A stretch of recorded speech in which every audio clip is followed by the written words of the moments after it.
Assalamualaikum Ini asistennya? warahmatullahi wabarakatuh. Alhamdulillahirabbil alamin wa bihi nasta'inu ala umuri din waddin. Wassalatu wassalamu ala sayyidina Muhammadin wa ala alihi washabihi ajma'in. Allahumma salli ala sayyidina Muhammadin abdika wa nabiyyika wa rasulika nabiyil ummi wa ala alihi wa sahbihi wa sallim taslima biqauli Allah wa tidaka fi kulli waqtin wa hin. Yang kami hormati Ketua Pengadilan Agama Ketapang, yang kami hormati Ketua Awasbid, Ketua Zona Integritas,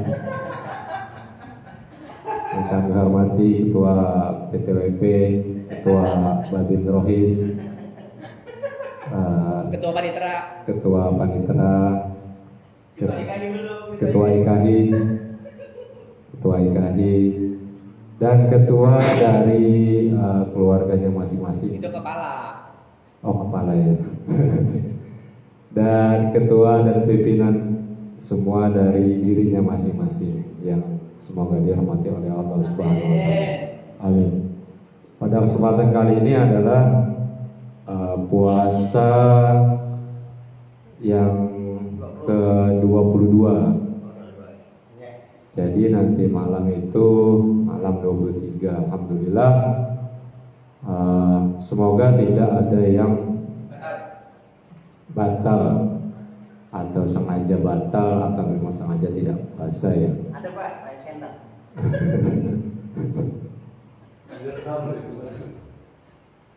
Pada kesempatan kali ini alhamdulillah saya diberi kesempatan oleh Ketua Babin Rohis, sebuah penghormatan bagi saya. Terima kasih walaupun secara singkat ya.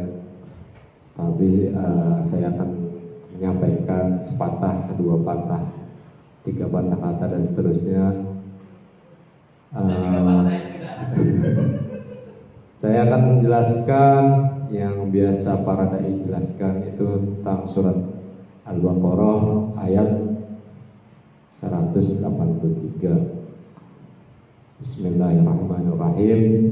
Ya ayyuhalladzina amanu kutiba alaikumusiyam kama kutiba alal ladzina min qablikum la'allakum tattaqun.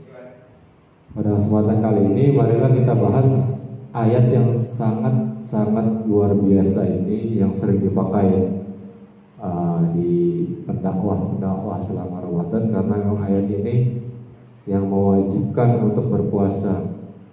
Kita bahas satu persatu. Yang pertama itu ya ayyuhalladzina, ya itu huruf nida. Ya ayyuhalladzina amanu, wahai orang-orang yang beriman.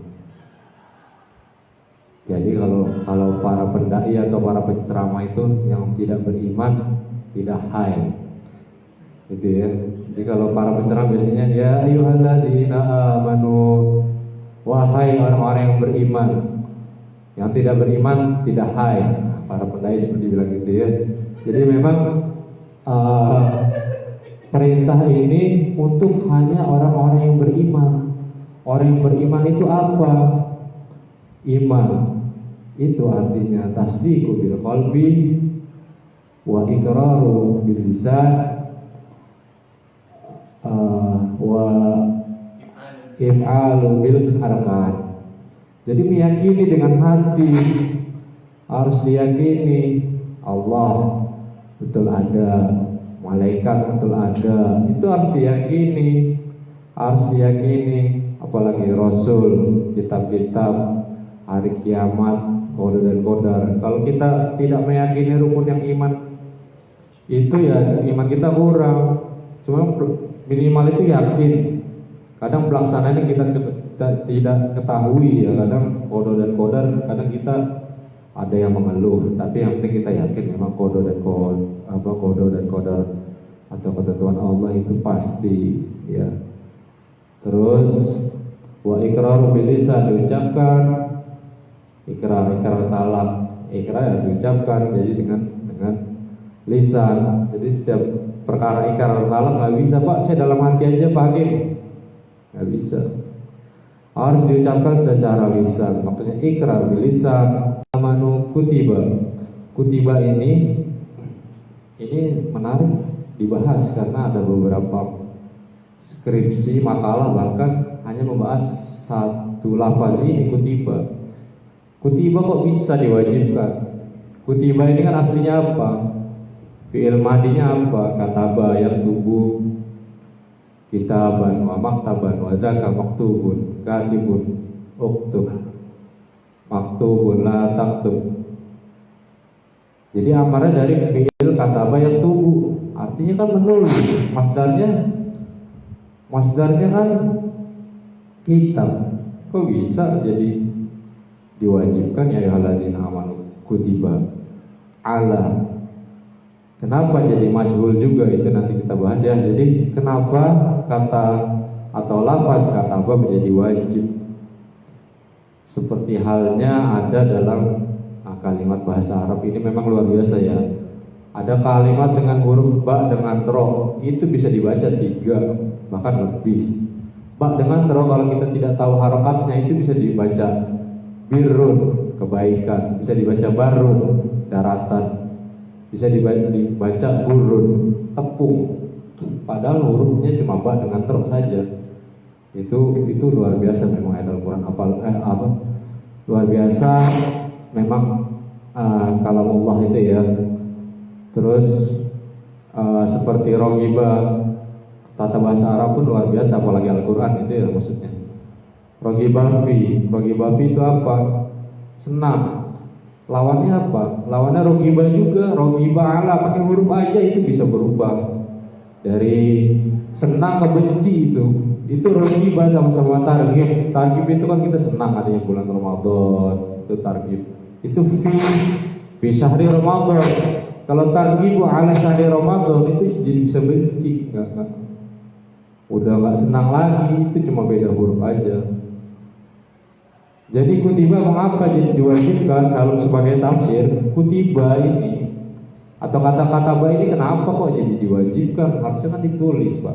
Iya, aslinya itu kata kutiba itu dalam kamus Al-Munjid ya, dalam tatanan bahasa Arab itu lafaz yang termasuk mustarak, artinya bermakna ganda.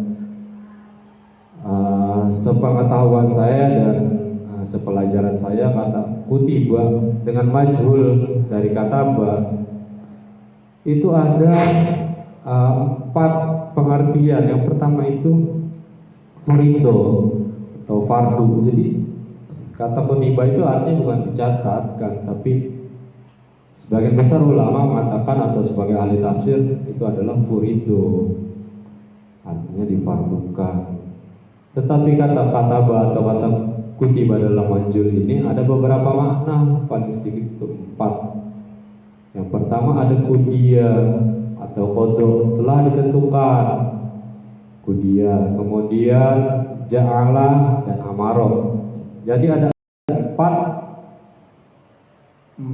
tafsir dari kata kutiba. Jadi kutiba itu bukan artinya sudah dicatatkan, tapi itu di furido, itu artinya difardukan atau diwajibkan. Kemudian kenapa majhul kata ba? Kenapa Allah di situ ya ayyuhalladzina amanu kataballahu tidak ditulis fi'il tapi ditulis fi'il mabni majhul kutiba, karena di situ ada mabni Allah, kutiba alaikumusiyam. Jadi diwajibkan atas kamu, bagi kamu berpuasa. Jadi Allah di sini itu menyebut yang berpuasa itu cuma orang yang beriman, seperti itu ya. Alhamdulillah kita terpilih sebagai hamba yang beriman itu dengan berpuasa. Banyak Allah tidak memilihnya ya, kalau menurut ahli sufi itu adalah nerakanya dunia ya.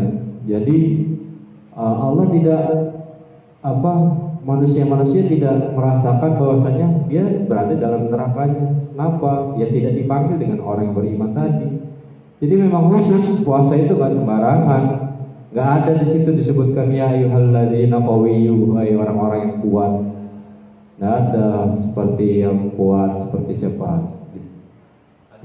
Aderai atau siapa itu nggak disebutkan di situ. Mau yang kurus bukan mau yang kuat ya, kalau dia Allah nggak takdirkan dia puasa nggak bakal dia puasa. Dia tidak disebutkan, artinya tidak dalam kasih sayang Allah lah. Dia tidak disebutkan dalam hamba yang beriman. Walaupun orang kurus tidak kuat, kalau memang Allah tentukan dia puasa, walaupun dia tidak sahur. Sahur kan sunnah ya, tapi lebih bagus sahur ya. Tapi kalau memang udah kesiangan ya tetap puasanya. Bukan berarti tidak sahur tidak puasa ya. Jadi tetap kalau memang Allah tentukan dia kuat puasa, kuat. Jadi tidak di situ tidak disebutkan wahai orang-orang yang kuat, tidak ada ya, tapi wahai orang-orang yang beriman. Alaikumusiyam kama kutiba 'alal ladzina min qablikum la'allakum tattaqun. Masih banyak sebenarnya, tapi secara singkat saja yang terakhir, pencapaian yang terakhir adalah derajat takwa atau orang-orang takwa. Takwa itu pengertiannya apa? Dari SD saya pun belajar takwa ya, sampai dihafalkan itu. Masih ingat itu takwa itu imtithalul awamiri wa ijtinabun nawahi. Jadi secara otomatis orang takwa, apa yang Allah perintah, apa Allah yang larang langsung dilaksanakan secara otomatis. Itu sudah menjadi darah daging, itu orang takwa. Ini ada makanan, bukan makanan saya, jangan besar. Terus semua hal yang Allah perintah, semua yang Allah larang itu secara otomatis kita laksanakan, sudah derajat takwa. Ini ada duit, subhan, bagaimana? Ya itu otomatis merespon tubuh kita itu kalau memang sudah sampai derajat takwa itu secara otomatis itu. Kalau takwanya masih sedang-sedang, masih ada gimana ya? Ini kayaknya lebih manfaat kalau saya pergunakan dulu. Itu masih belum sampai derajat takwa menurut Bang Haji Roma Irama itu ada dua itu. Dalam ayat ini di dalam menurut Bang Haji Roma itu sama itu. Ada nyanyian stres, obatnya iman dan takwa. Jadi kalau orang udah iman dan takwa itu jarang stresnya. Dia udah percaya qada dan qadar. Dia menggunakan yang hak dan menjauhkan dari yang batil. Itulah ceramah, bukan ceramah ya. Karena kalau ceramah pun berat. Dalam kitab Tadqirul Qaul itu menyampaikan sesuatu yang tidak kita laksanakan itu artinya belum dapat kita sampaikan untuk orang lain. Dalam kitab Tadqirul Qaul itu minimal 2 tahun. Misalkan saudara mengajarkan istighfar kepada orang lain, itu saudara harus melaksanakan istighfar 2 tahun dulu baru boleh disampaikan kepada orang lain. Itu dalam kitab Tadqirul Qaul. Maka saya sampaikan hanya sedikit dari ilmu-ilmu dari kalamullah dalam satu ayat Al-Quran, dan itu pun masih banyak. Itu kata kutiba aja masih banyak, makalah cuma membahas kata kutiba, dan skripsi pun bahkan ada ya, kata kutiba. Jadi semoga dalam Ramadan yang ke-22 ini kita terpilih Allah menjadi makhluk yang beriman, amin, dan mencapai derajat takwa di sisi Allah Subhanahu wa taala. Itu sekian dari saya yang dapat kami sampaikan, kurang lebihnya mohon maaf. Wallahu fikum, wallahu muwaffiq ila aqwamit thariq. Assalamualaikum warahmatullahi wabarakatuh. Waalaikumsalam warahmatullahi wabarakatuh. Keren. Wah, oke.